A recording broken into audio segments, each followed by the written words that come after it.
আসসালামু আলাইকুম। নকশাটা আপনারা সকলে খেয়াল করবেন, এটা অত্যন্ত কার্যকরী পাওয়ারফুল নকশা। এই নকশাটা লিখতে হবে, এমনকি এটার কাজ কি সেটা আমি বলবো। এই নকশাটা লিখতে হবে আপনার শিশিরের পানি দ্বারা হরিণের চামড়ার উপরে লিখবেন। তারপরে নকশাটা মাটির নিচে দাপন করে দিবেন।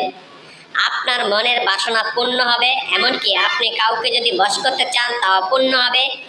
কাউকে বিয়ে করতে চাইলেও আপনার মনের বাসনা পূর্ণ হবে, বা অস্থির ভালোবাসা আসক্ত করতে পারবেন। যে কোনো দিন যে কোনো সময় লিখবেন, লিখতে হবে আপনার হরিণের চামড়ার উপরে, তাও আবার শিশিরের পানি দিয়ে।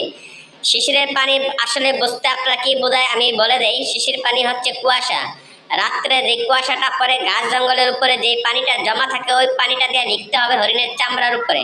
সেম টু সেম করে লিখবেন। তারপরে আপনার যেই কাউকে ভালোবাসতে চান বা বিয়ে করতে চান, যদি আপনি মনে প্রাণে ভালোবাসেন বা আপনি তাকে বিয়ে করতে চান, সে রাজি হয় না, তাহলে আপনি এই কাজটি করে নিতে পারবেন। বা দূর থেকে বিশ্বের ভিতরে যত দূরে থাকুক না কেন, এই নকশা দ্বারা আপনি কাজটি করে নেবেন। ইনশাআল্লাহ 5 থেকে 7 মিনিটের ভিতরে আপনি রেজাল্ট পাইবেন। কাজটি যদি আপনি করতে পারেন করবেন, আপনি না করতে পারলে অবশ্যই আমার ইমো নাম্বারে যোগাযোগ করে আমার কাছ থেকে কাজটি করে নেবেন। ওকে ভাই।